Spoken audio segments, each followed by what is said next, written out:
All right, Shalom. Before we get started, we're going to face the east. Give all praise, honor, and glory to Yahweh, Bahashem, Yahweh Shah, Bahashem, Wakakudash.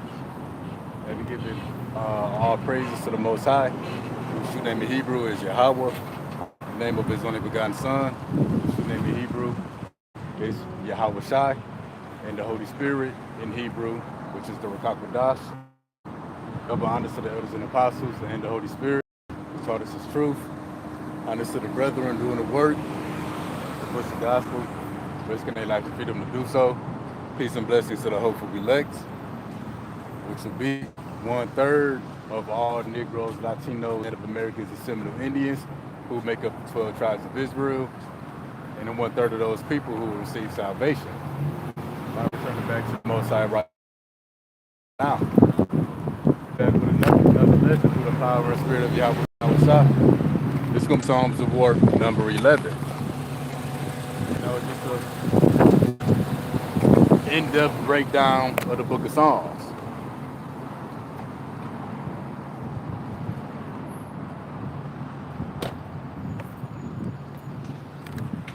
All right, so we about to get started. Let me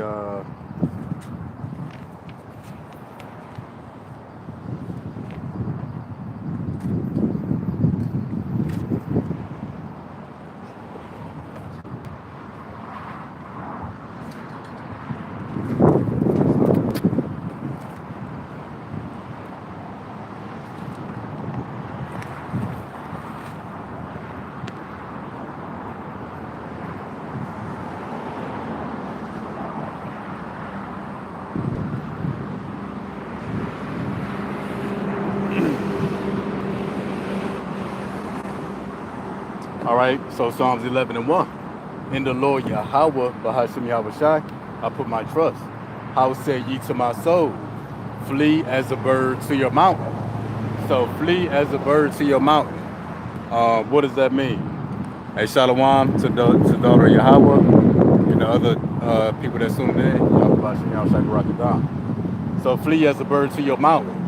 So when I go to this word flee and I push look up,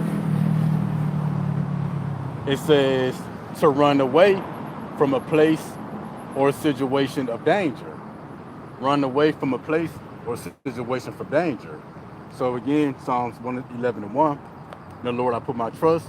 How say ye to my soul, flee as a bird to your mountain. All right, so we know flee goes into escape. Now when I go to this letter, when I go to this word flee in Hebrew, in the Blue Letter Bible, one of the things that it says is to take flight, because how does a bird flee from danger? By taking flight. So back to Psalms 11 and 1. In the Lord I put my trust. How say ye to my soul, flee, fly away, or escape as a bird to your mountain? Yeah, because the times come where we're going to have to escape what's taking place in the earth by taking flight. And that mountain, it would be the chariot. And we about to show that real quick. Because see, the famine, the sword, the pestilence, the Lord gonna maneuver us around that stuff. We gonna be here right when the evil is taking place. But particular evil, the nuclear destruction, that we're not gonna be able to run from. That's why it says flee as a bird to your mountain. Because a bird doesn't flee or escape danger by running. No matter if we're the elect, we're not going to survive what's coming except by taking flight.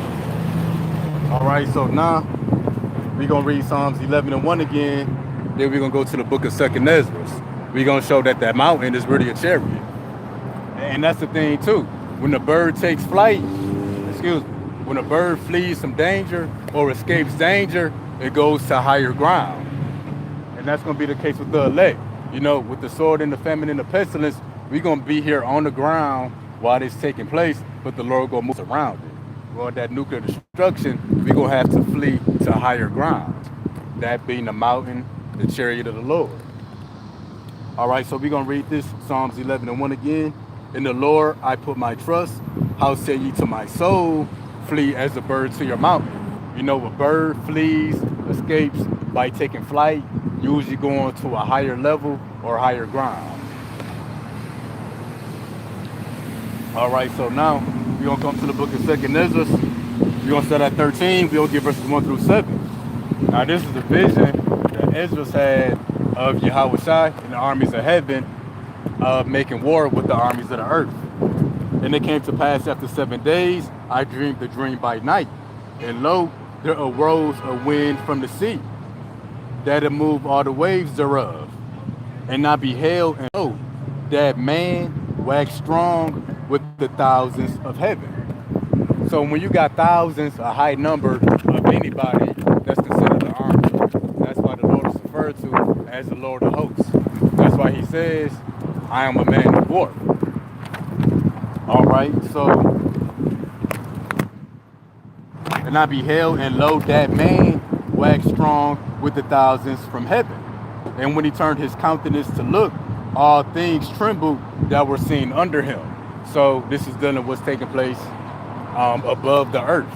The man that waxed strong, the man that's coming with the thousands from heaven, from above.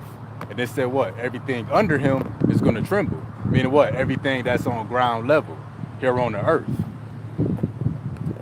And this is what the world would call an alien invasion. The Lord coming with the thousands of heaven, thousands upon thousands.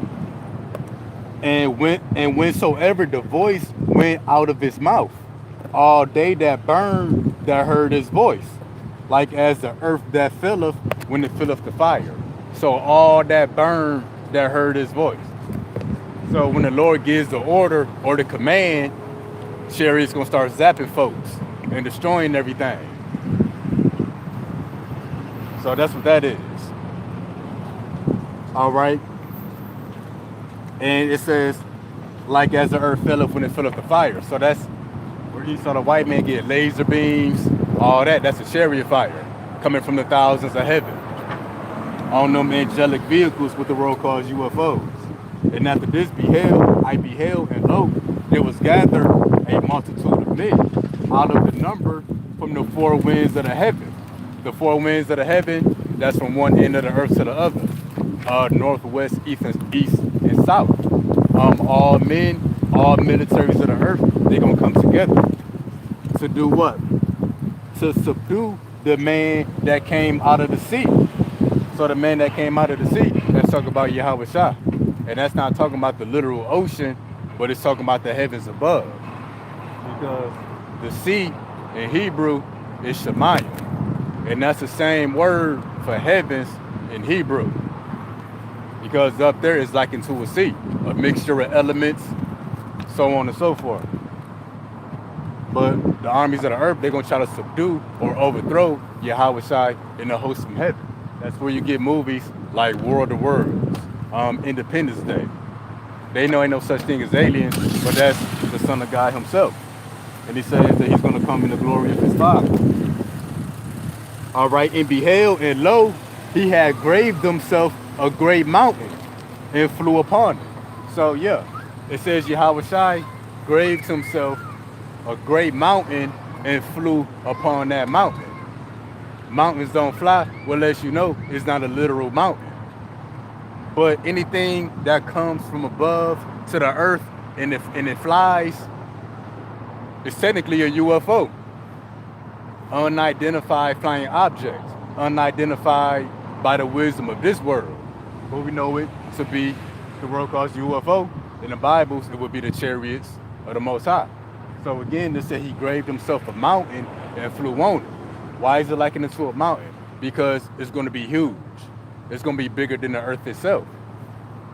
Some of Esau scientists say it's something coming towards earth right now that's twice as big as the earth. But that's another subject. So let's continue. Let's read 6 again. But beheld, and lo, he had graved himself a great mountain and flew upon it. So that's a chariot.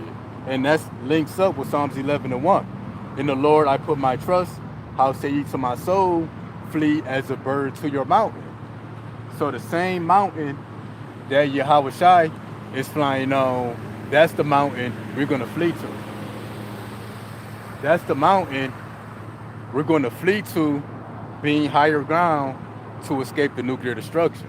Because the only way to escape the nuclear destruction is to be higher than the destruction itself, which an airplane, a helicopter, nothing of this world can do that. So, how say ye to my float? How say ye to my soul? Flee as a bird to your mountain. So we're going to flee to the very same mountain Yahweh Shai is going to come to the earth in. And this is why it's likened to a mountain. Verse 7. But I would have seen the region or place whereout the hill was graven, and I could not. So what is that was saying is he tried to, let me read that again.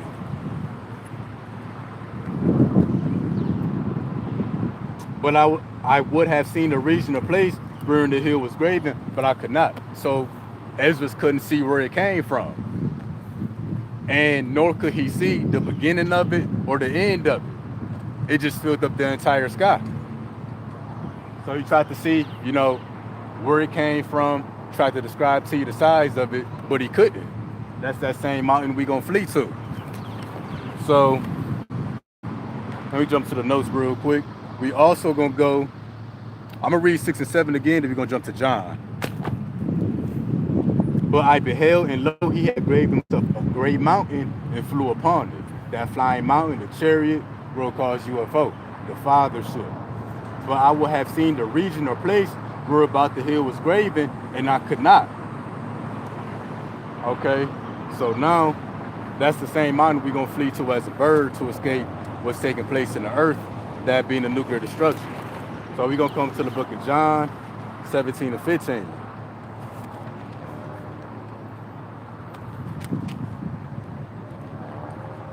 I pray that thou shouldest take them. I pray that thou shouldest take them out of the world, but that thou shouldest keep them from evil. So we're going to be here while all the evil taking place. The sword, the famine, the pestilence, which sums it up. We're going to be here while it's taking place. So Yahweh Shai said, I pray not that thou shouldest take them out of the world, because there's only one way to escape this world. That's by death. Your soul leaving your body. But Yahweh Shai didn't pray that we be taken out of the world, but that we be kept in the earth, but kept from the evil. That being the sword, the famine, and the pestilence. But like we say, there's a particular evil, being the nuclear destruction, that we want to escape from. It don't matter how much the Lord is dealing with us. We're not going to escape the nuclear destruction if we right here when these bombs go off. So the Lord is going to cause us to flee as a bird to our mountain. And that mountain being Mount Zion. The chariot, the mountain that the Lord is going to be flying on when he returns to the earth. Because again, a bird escapes by taking flight, by going higher than the danger itself. Well, the elect, we're going to do just that. We're going to go higher than the nuclear fire itself. That's going to be the only way to escape. Everything else in the earth, we're going to escape. By the Lord lifting up a standard, causing all kind of miracles. But there's no miracle that will keep us from the nuclear destruction except the miracle of taking flight as a bird. So we're going to go to the book 1 Thessalonians 4 and 16.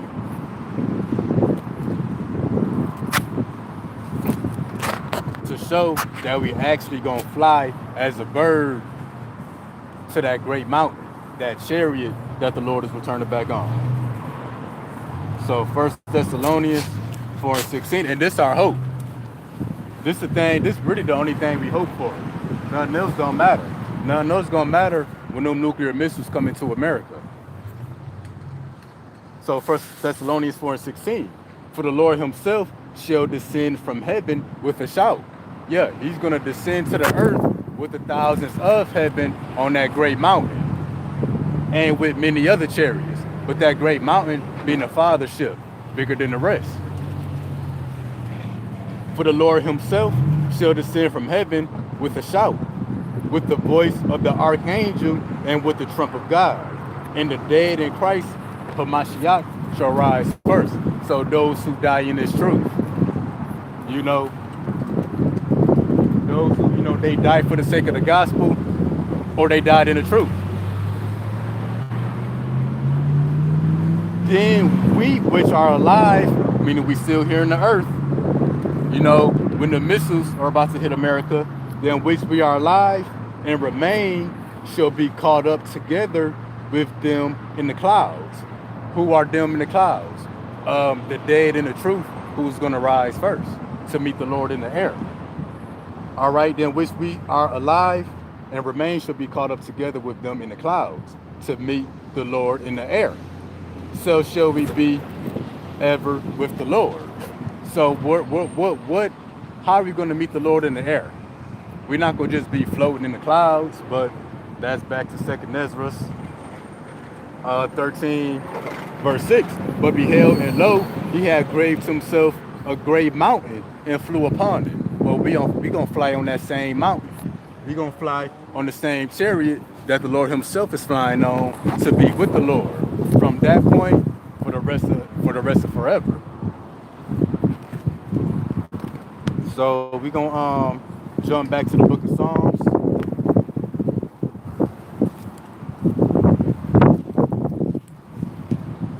Psalms 11:1. In the Lord put I my trust.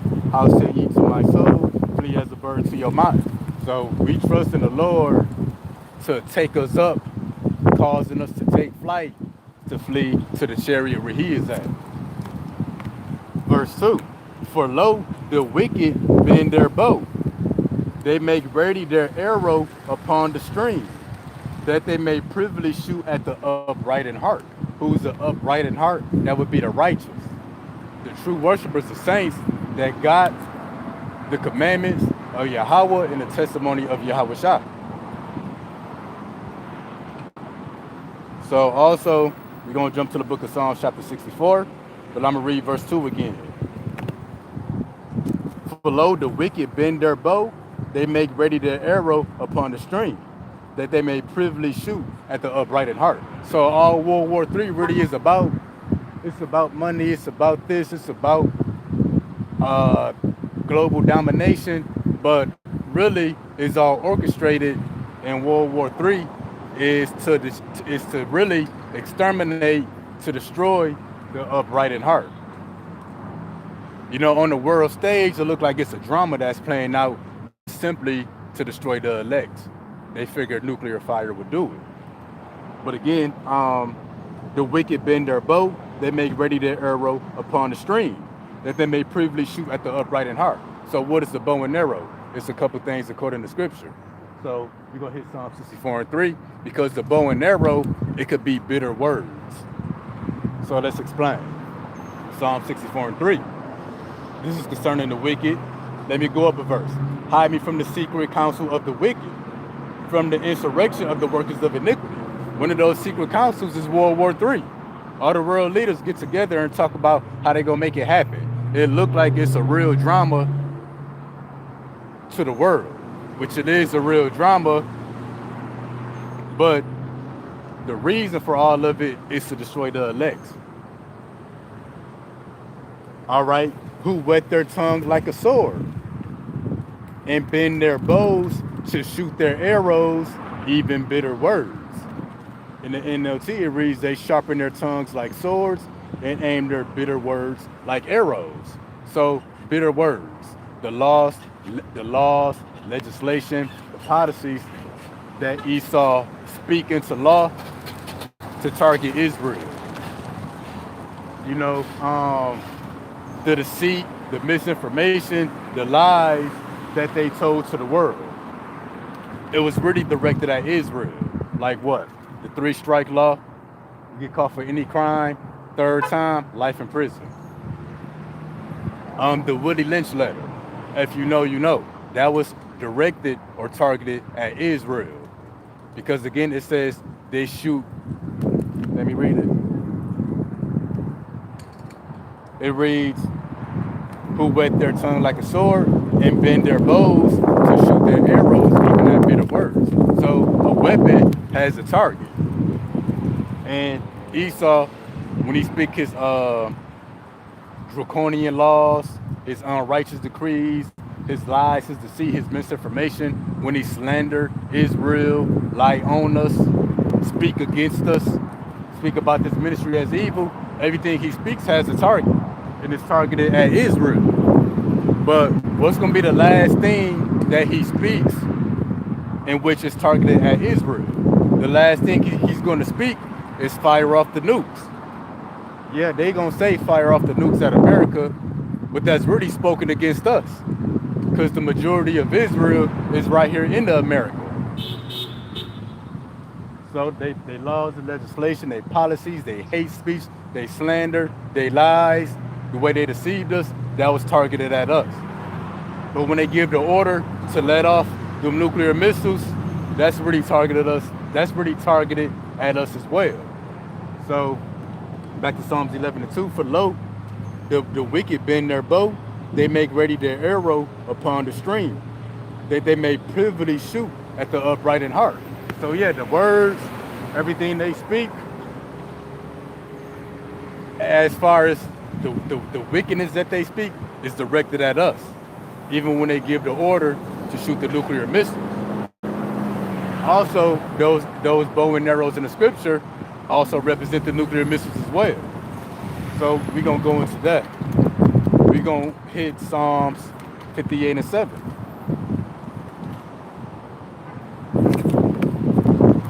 Because again, the last thing they're going to speak against the children of Israel is when they give the order to fire off the nukes.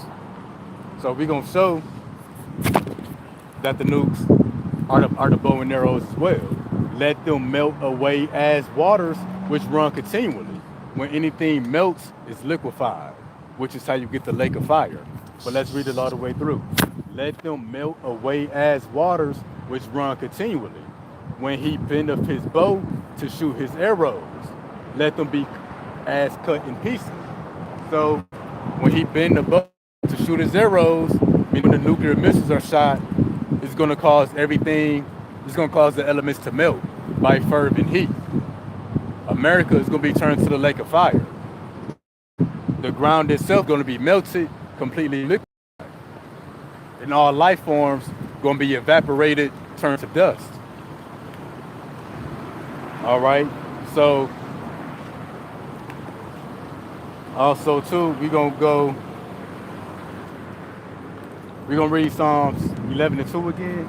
We're gonna get verse 3 and continue. For lo, the wicked bend their bow, they make ready their arrow upon the stream, that they may privily shoot their bows and arrows at the upright in heart. So everything they speak, laws, legislation, policies, slander, and lies, is directed at us. When they give the order to fire off the nuclear missiles, it's at America, but they know the majority of us here. And what? It's going to cause this place, America, to melt as waters. So America melting as a result of the nuclear fire is going to turn this place to the lake of fire. Psalms 11, if the foundations be destroyed, what can the righteous do? Yeah, because the foundations is going to be destroyed. What's the foundations? In this sense, it would be the ground itself. The ground that we all live and stand on. So let's show that the foundations are going to be destroyed. I'm going to read Psalms 58:7 again, and then we're going to get 2 Ezra 16:11. Let me get there real quick.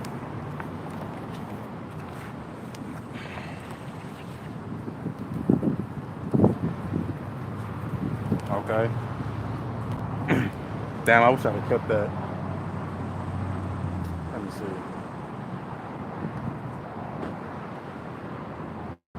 We're going to get this one more time, Psalms 11:3.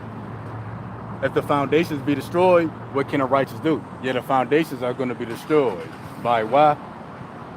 When the bow and arrows, which is a metaphor for the nuclear missiles, are set at America, it's going to destroy everything. It's going to destroy anything that exists in this world. It's going to destroy the air, the water, the atmosphere, the ground itself. That's the foundations being destroyed. That the foundation is destroyed, what can the righteous do?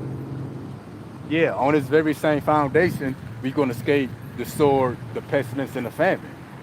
But if the foundation itself is destroyed, what can we do? Well, let's show that the foundation is going to be destroyed. 2 Ezra 16 and 11. The Lord shall threaten, and who shall not be utterly beaten to powder at his presence? Yeah, that lines up with 2 Ezra 13. Let's show. So the people are going to be utterly beaten to powder at his presence. Let's go back to 2 Ezra 13.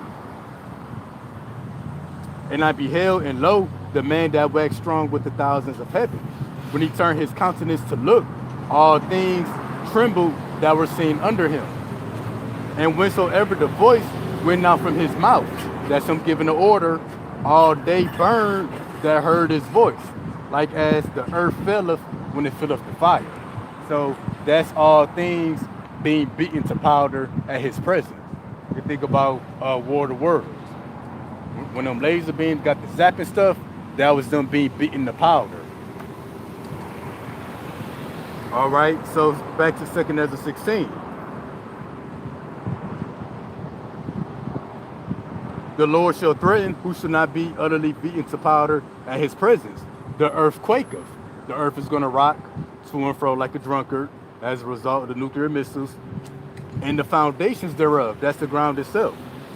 The sea rises up with waves from the deep. The waves of it are troubled, and the fishes thereof also before the Lord and before the glory of his power. So now we get into the point. For strong is his right hand that bendeth the bow. His arrows that he shooteth are sharp, and shall not miss when they begin to be shot into the ends of the world. So this particular bow and arrow can be shot from one end of the world to the other end. From the eastern hemisphere, where Russia, China, North Korea is, to the western hemisphere, here in America. Can't no traditional bow and arrow do that. Which the only thing that fits this description will be a nuclear missile.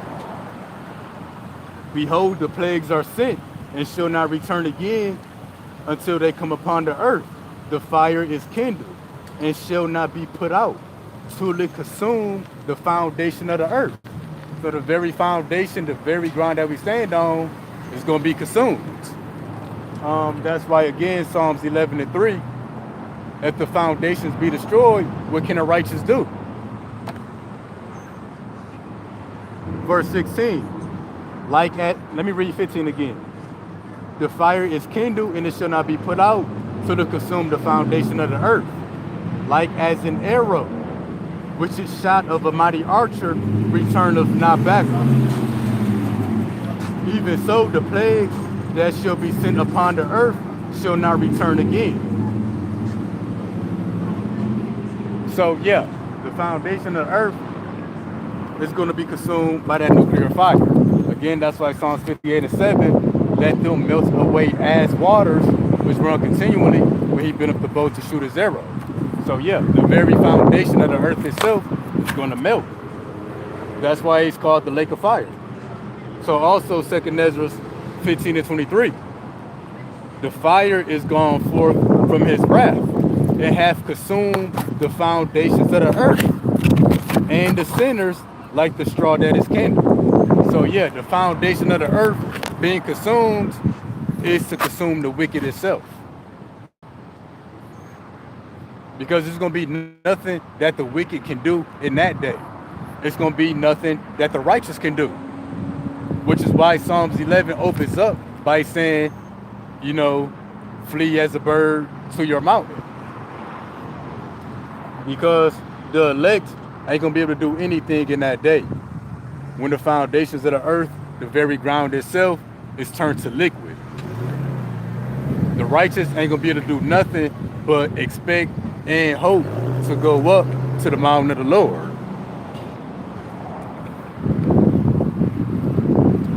Man, I don't know why this phone be doing that. Hold on.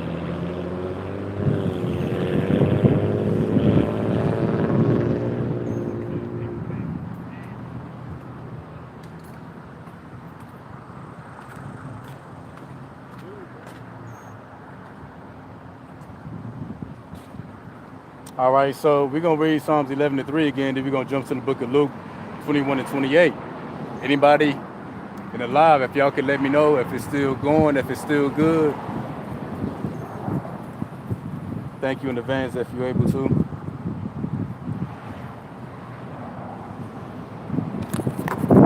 All right, so we'll read this again.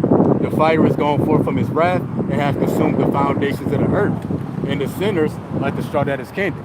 And that's going to be from the bow and arrow that's shot into the ends of the world. What? To melt this place called America.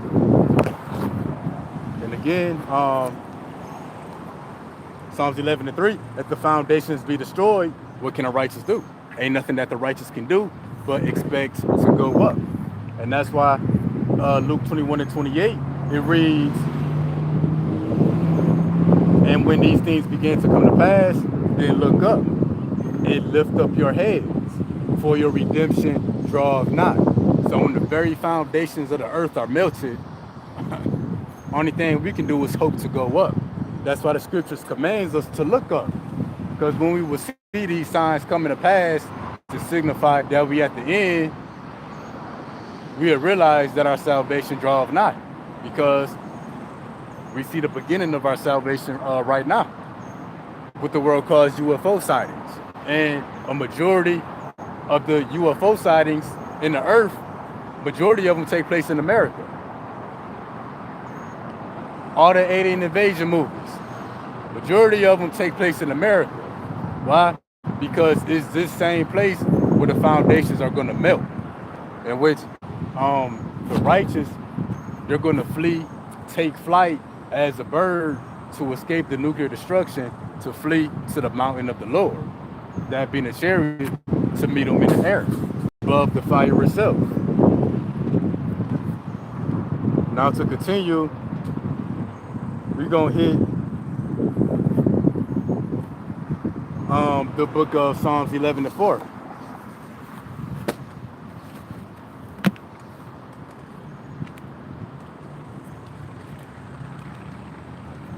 Psalms 11:4.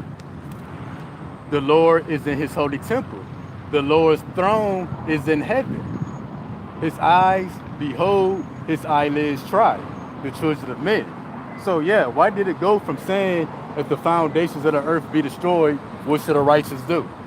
Then immediately it says that the Lord is in his holy temple, the Lord's throne is in heaven.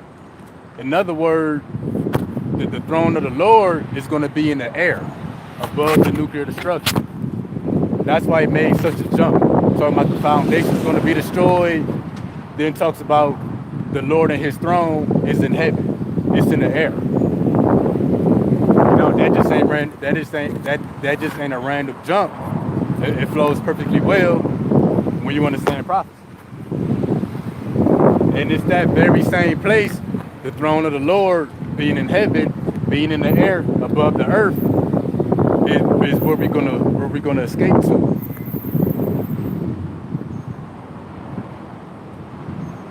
So let me read this again. If the foundation be destroyed, what can a righteous do? The Lord is in his holy temple, the Lord's throne is in heaven. His eyes behold, his eyelids strike the children of men. So the foundations are going to be destroyed. So what can a righteous do? They can hope to be with the Lord himself, which is in heaven, which is in air, away from the nuclear destruction. And that's again going back to the book of 1 Thessalonians. We're going to get 4 and 17. Then we which are alive and remain, those of us who remain in the earth when the foundations are destroyed, shall be caught up together with them in the clouds, or caught up with them in heaven, to meet the Lord in the air. We're going to meet the Lord at his throne. That's that chariot, that mountain, Mount Zion, to meet the Lord in the air, and so shall we ever be with the Lord. So again, the Lord is in his holy temple, the Lord's throne is in heaven, and that's where we're going to meet him at. So we're going to get Psalms 11, we're going to get verses 5 through 6. The Lord trieth the righteous, but the wicked and him that loveth violence, his soul hateth. Hey, so the Lord actually hates people. They say, oh, the Lord loves the sinner, but hates the sin. No, it says the Lord hates them that love violence. Well, the wicked in him that love violence, the Lord hate. And as we go on to verse 6, upon the wicked he shall rain snares, fire, and brimstone, and the horrible tempest. That's the nuclear destruction. This shall be their portion of their cup. So we're going to get into what that is going into. So the Lord hates the wicked and them that love violence. And what's going to be their portion? The Lord going to rain fire and brimstone upon them. So to get more into that, we're going to go to the book of Job, chapter 20.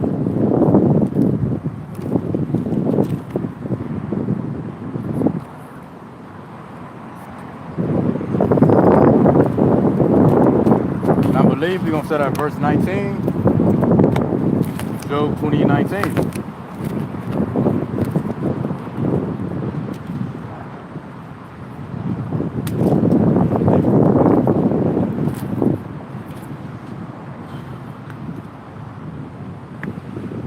Forgive me 1 second. Let me turn back to the...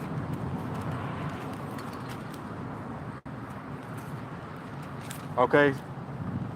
The Lord tried the righteous, but the wicked and the soul that love of violence, he hateth. Upon the wicked he shall rain snares, fire, brimstone, and the horrible tempest. That's going to be their portion. So this is Job 20 and 19. Because he have oppressed and have forsaken the poor. Because he have violently taken away a house which he builded not.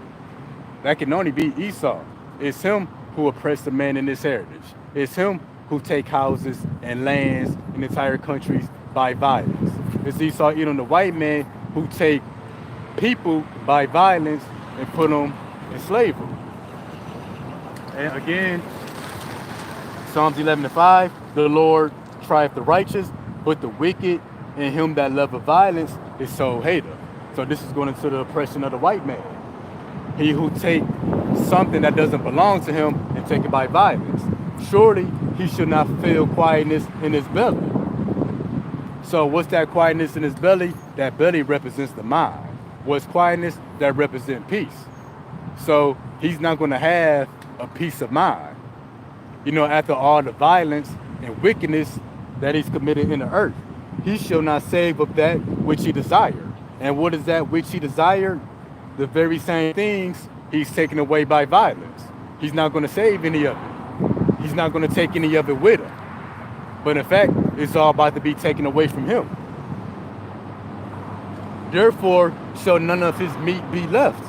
Therefore shall no man look for his goods. What's his meat? His substance, his riches, the things that he's desired and taken by violence. In the fullness of his sufficiency, he shall be in straits. What's that? When he looked like he got his new world order off the ground. When it looked like he's microchipped a majority of the earth, got most of the people in smart cities. He done killed off those who won't conform to the microchip in the new world order. That's the fullness of his sufficiency. They said he shall be in straits.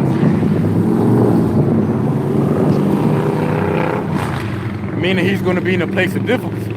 And he in straits right now. He's in a place of difficulty. But as he get closer and closer to microchipping a majority of the Earth's population, it's just going to get harder and harder for him. And every hand of the wicked shall come upon him. Every hand of the wicked. So that word wicked, when you look at it in the Hebrew, it says somebody that suffers. So every hand of the wicked is going to come upon him. Everybody that suffered as a result of Esau being in power, them very same people gonna lay hands on them. How was that?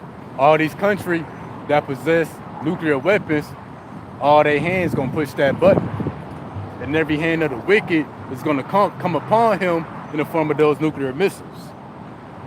And that's proved in the next verse. When he's about to fill his belly. The belly is your mind, which represents the heart. When you're about to fill his belly, when you're about to fulfill his heart's desires, the new world order, him standing in power, him extending his rulership to reign forever. When he's about to fill his belly, the Most High shall cast the fury of his wrath upon him, and shall rain it upon him while he is eating. That lines up with Job 11 and 5 and 6. But the wicked and him that loveth violence, the Lord hateth. Upon the wicked he shall rain snares, fire and brimstone, and a horrible tempest. This shall be the portion of their cup.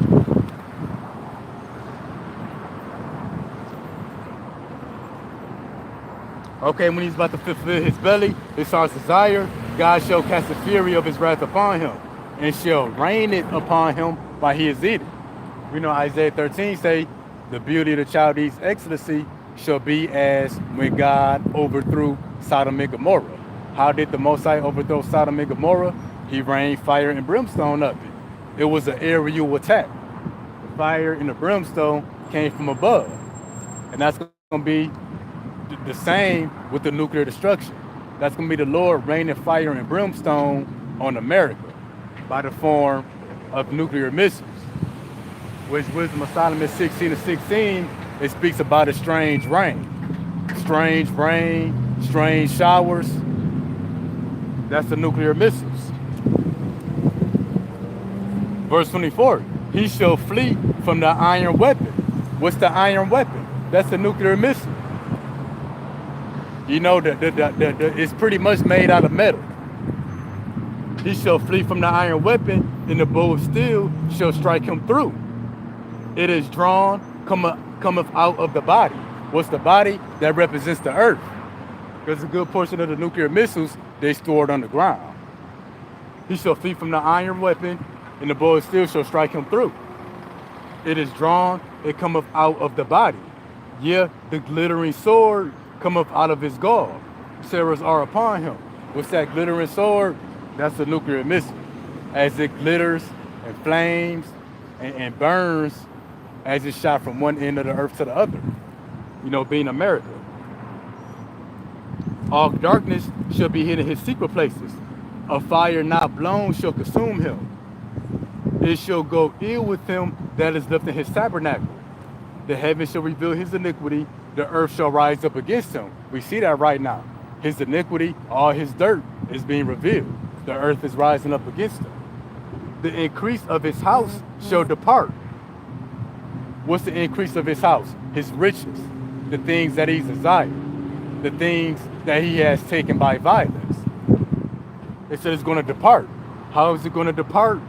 And his goods shall flow away in the day of wrath. Why is his goods going to flow away? Let's go back to the book of Psalms 58 and 7. Because when something flows, what comes to mind, it will be a liquid. So Psalms 58 and 7, let's show why the increase of his house, his riches, his goods, they're going to depart by flowing away. Psalms 58 and 7, let them melt away as waters, which run continually when he bent up his bow to shoot his arrows. So the increase of his house, his riches, his goods, the things that he's taken by violence, is going to melt away as waters with the foundations of the earth. That's how it's going to depart. That's why going up, it says,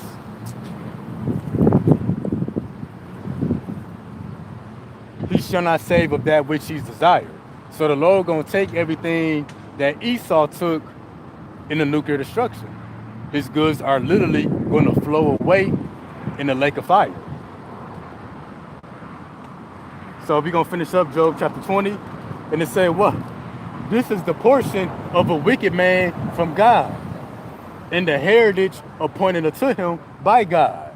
Lining up with Psalms 11 and 6. Upon the wicked he shall rain snares, fire, and brimstone. That's the nuclear missiles. Once they hit America. In the horrible tempest. That's the nuclear destruction. This is the portion of their cup. So when it says, this is the portion of a wicked man, a portion, it would be a share. Saying this is his part in the movie. This is his part in prophecy. It's for the Lord to rain fire and brimstone on them to destroy everything he works for and to destroy the wicked itself. Because going back up a verse, when we come back to the book of Job 20, It says the increase of his house shall depart. We know that's being his goods and his riches. But the increase of his house, that would be the wicked himself too. Because the wicked, they have grown in population. Because, you know, the increase of your house, that's the goods along with the people who possess them goods. You will no longer have a kingdom if your population diminishes. So the Lord is going to cause the increase of his house to depart. That's their possessions and the wicked himself. That's why the wicked will no more be in power. They won't have enough people to remain in power. So that's the portion of the wicked. That's their part in prophecy. And they say what? That's the heritage of him that know not the Most High. A heritage represents your inheritance. So at the end of the day, when we receive the mercy, salvation in the kingdom of heaven, which is our inheritance, their inheritance is nuclear destruction.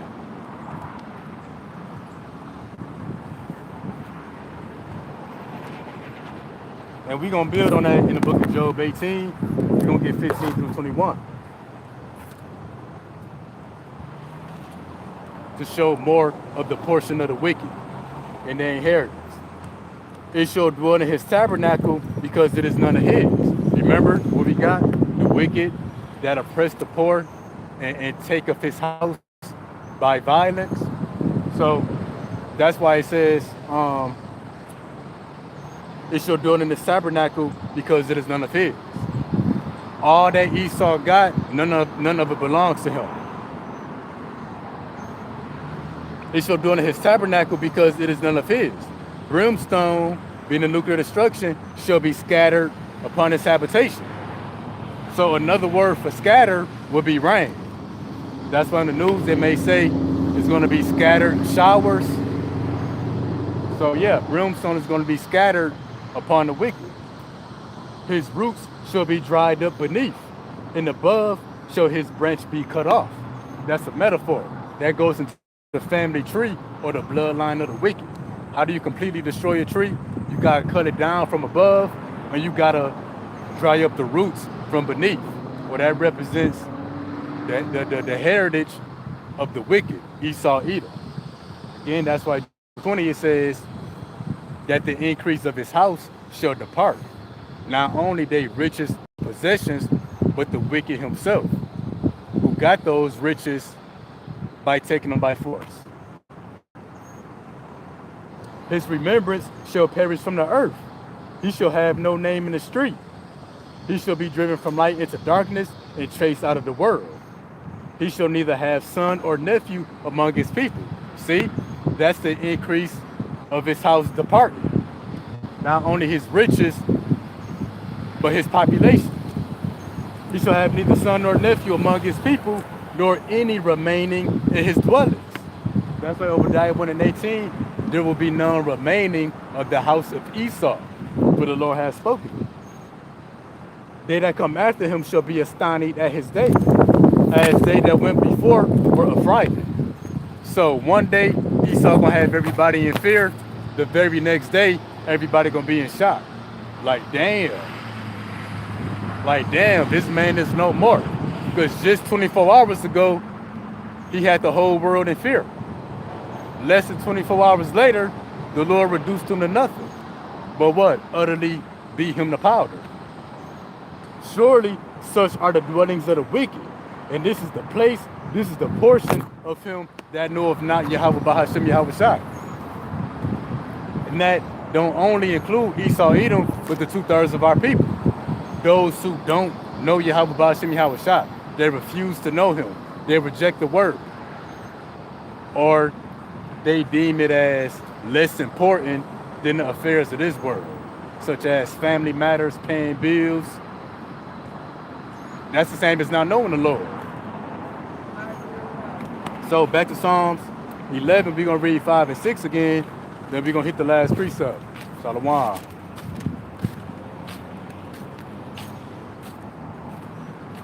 Psalms 11, 5 and 6. The Lord tried the righteous, but the wicked and him that loveth violence, his soul hateth. And what's the thing about violence? Well, Esau got everything at his disposal through violence. Him being the power, even him being the power. That's why his blessing was a sword. In Genesis the 27th chapter, and it said, "By your sword shall you live." So by his sword, he will come into power. By his sword will he stay in power, and by his sword will he take the things of the earth.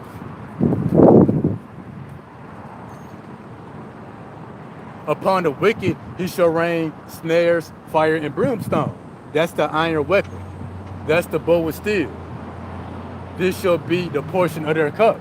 So their portion in the Bible is to be on the receiving end of the nuclear destruction. For the righteous Lord loveth righteousness. His countenance doth behold the upright. Who would the upright be? Those who got the laws and commandments of Yahweh and the testimony of Yahweh Shai. That being the elect. So again, his countenance doth behold the upright. So let's go into that. His countenance doth behold the upright. So we're going to jump to the book of Psalms chapter 34. So in other words, his countenance or his eyes is upon the righteous to deliver them. And Psalms the 11th chapter, the whole chapter is about the nuclear destruction in a poetic way. So this is Psalms 34. We're going to get 15. About the Lord's countenance beholding the upright. The eyes of the Lord are upon the righteous, and his ears are open unto their cry. Because in the days coming, everybody will be crying out for the Lord. The Lord ain't going to hear everybody. But in fact, the Lord not going to hear most people, only the elect. The face of the Lord is against them that do evil, the wicked and them that love violence.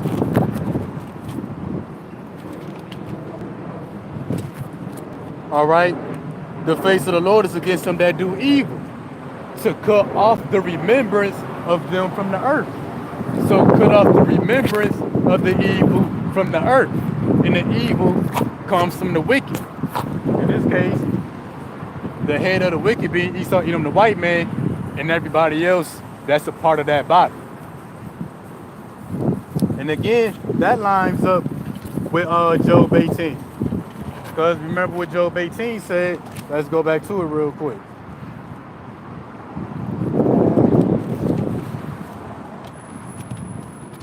Oh, man.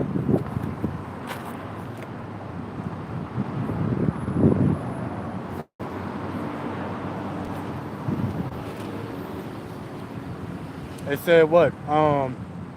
His remembrance shall perish from the earth. He shall have no name in the street. So the wicked gonna be cut off by the nuclear destruction. And the thing is, the famine, the sword, and the pestilence, the elect is gonna escape that by the hand of the Lord. But see, it's gonna be a good portion of the wicked. They escape the sword, the pestilence, and the famine as well. Which is why the nuclear destruction is a necessary evil for the earth, to destroy the foundations of the earth. To destroy everything and to melt the ground itself. That's an effort to cut off the wicked. Well, we know, according to prophecy, even some of the wicked, they're going to avoid the nuclear destruction by one of three ways. But that's a different lesson. Psalm 34 and 17, the righteous cry, the Lord heareth and delivereth them out of all their troubles. So we're going to be crying when faced with the famine, crying out to the Lord when faced with the pestilence, crying out to the Lord when faced with the sword. We're going to also be crying out to the Lord prior to the nuclear destruction and the point when the nuclear missiles are coming out to America. They said what? The Lord going to deliver us out of all those troubles. And that's the countenance of the Lord beholding the upright. So also too, we're going to get Job 5 and 19 to get more on the Lord delivering us out of all our troubles.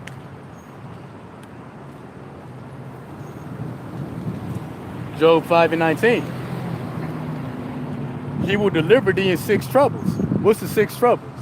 That's the sword, the famine, and the pestilence. Everything we're gonna be faced with in the earth. You know, the sword, the famine, and the pestilence. So he's gonna deliver thee in 6 troubles. Yeah, in 7 there shall no evil touch thee. So we're gonna escape the 6 troubles, but we're gonna remain in the earth. The Lord is gonna lift up a standard, move us out of the way. But the 7th trouble, there's no escape. Even for the righteous, even for the elect. There's no escape by remaining in the earth. But we are going to escape by leaving the earth.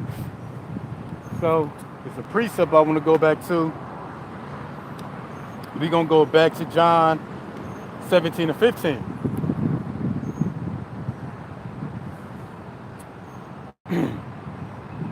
I pray not that thou shouldest take them out of the world, but that thou shouldest keep them from the evil. So we're going to remain in the earth, but we're going to be kept from the evil. The sword, famine, and pestilence that's destroying everybody else. But we're going to remain in the earth. We're going to be right here with it as it's taking place. That's the Lord delivering us in 6 troubles. But it said what? It says in 7 shall no evil touch thee. But there's the evil, that being a nuclear destruction, that's going to devour America. There's no escaping that, being here on the earth. So what? The elect, we're gonna have to flee as a bird to our mountain, which we're gonna close off, which where we started at. So back to Psalms 11 and 1.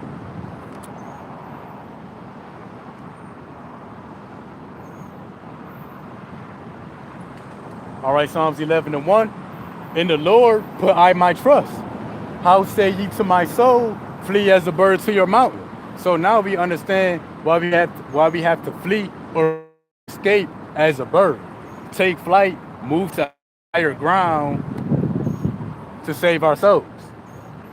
Because the Lord is going to destroy the very foundations of the earth. The Lord is about to melt this place. The ground itself, to what? To cut off the wicked. Everybody and everything that's on earth, at least on the surface of the earth, when that nuclear destruction take place, it's all about to be wiped out. Even the air itself. Because it says it's going to melt the elements with fervent heat. The air in the atmosphere is made up of elements. So even that's going to melt. So what? As the elect was to be here on earth during the time of the nuclear destruction, they will be wiped out too. But the Lord is going to cause us to take flight, to escape as a bird to Mount Zion, that big mountain that the Lord is going to fly upon when he descends from heaven. But it's a key word that stuck out. Let's read it again. In the Lord put I my trust. How say ye to my soul, flee as a bird to your mountain? Because when you read out the book of Psalms, many places, it speaks about the Lord delivering our soul. Lord, please preserve my soul. Because see, our body's not going to go up to the chariots. Our soul is going to escape the nuclear destruction by taking flight as a bird to meet the Lord in the air. So again, how say ye to my soul, flee as a bird to your mountain? Soul is going to literally take flight. To fly out of these bodies, to lead the nuclear destruction, and it's going to be our soul, our spirit, that meets the Lord in the air. The body's not coming with us. The body's going to be consumed in the nuclear fire. So yeah, that's how we're going to escape. That's how we're going to flee as a bird. It's the Lord literally causing our souls to leave our body. In a sense, to move us to higher ground. To move us to higher ground to escape the nuclear fire. Hey, thank you, Ma. See, that is all good. Hey, shalom to the brother Hawashaya. Shalom to the brother Yawanathan Bakar. Shalom to the brother Kabak Shana. Shalom to my brother Kalab. Oh, grace and mercy. We're going to get this last precept, we're going to close out. Deuteronomy 28 and 7.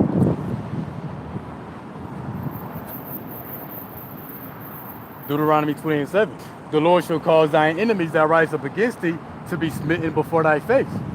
They shall come out against thee one way and flee before thee 7 ways. Hey, something just jumped out. Job 5:19, the Lord will deliver us in 6 troubles, and in 7, being the 7th trouble, the nuclear destruction, no harm is going to take us. So yeah, our enemies, the wicked itself, even 2/3 of our people, they're going to come up against us during this time of Jacob's trouble. And it says what? They shall come out against thee one way, but they're going to flee before us 7 ways. That's going to be the 6 troubles. And the 7th trouble being a nuclear destruction that the Lord going to bring upon the earth to cut off the wicked, to cut off the evil, to cut off our enemies. So the 6 troubles in the 7th is to destroy our enemies. They're going to come up against us, the Lord going to send them running. But they're not going to escape. They're going to be cut off by one of the 7 troubles. But the elect, at the end of the 7th trouble, the Lord going to cause our souls to take flight to leave our body. So that's it. The water for everybody that's staying with me. Our praises to the elders and apostles that taught us the truth. Honor to the brethren, making their bodies a living sacrifice to spread the gospel. Peace and blessings to the hopeful elect.